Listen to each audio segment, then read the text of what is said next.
I'm Tom Lange. And I'm Burgundy Lange. And we've been married for 7 years next month. 7 years.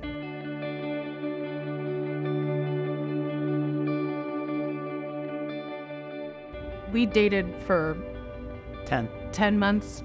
And from the beginning, because we were a little bit older, we got right down to the nitty-gritty and asked ourselves... Deadlines were established. Yes, questions of, okay, what's important to you? What's important to us? And what's something that we want to do as a family? And we both had just agreed that it was going to be raising kids who knew the love of Jesus and empowering them. Growing up, I know I saw that it was more than just going on Sundays or on holidays. My folks really tried to establish that, it's not just a habit, but it's a lifestyle and it's a relationship. And so I think I saw years later just how that did inform my faith. And we want our kids to have just sort of a similar upbringing where it's not just a box that you check, but it's this is something we believe. And because it's something we believe, this is how we choose to live our life.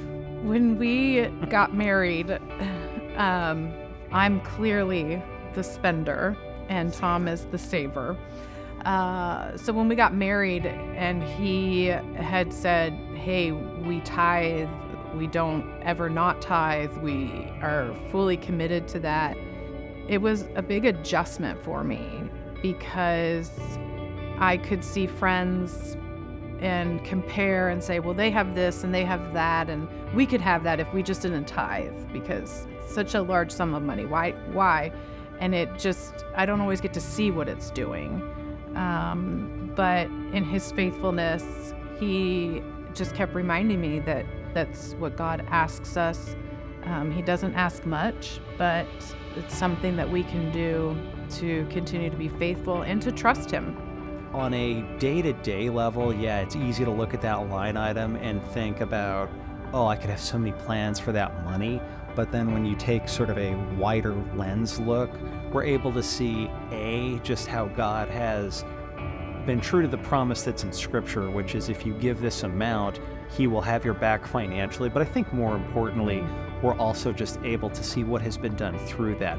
We believe that everything we have is his. It's not that he needs the money. It's one of the ways that he's asking us to trust him. Mm-hmm. And so as time goes on, I think we're just seeing how he shapes our faith through that giving. We have a piggy bank for our daughter, and anytime we are able to find a coin or save a coin, we pick it up and we put it in the piggy bank. And every so often we allow her to open it up, count it as best as a 4-year-old can, and we take a 10% out and we take it to church, and then we let her spend a little bit. We have definitely talked to her about knowing that what we have isn't ours, it is God's. Having those conversations early, making sure that, again, there's kind of that foundation of faith that God's providing for our essentials, and so we need to honor him with our money just as we would with everything else.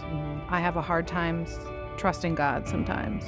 He has proven himself when he didn't need to, and he has shown up again and again when he didn't need to, and has only grown my trust in him in knowing that he is good and faithful, and he may not always give us what we want, just like we don't always give our daughter what she wants, but he knows what we need, and he has provided that over and over and over again. And we've just been so grateful.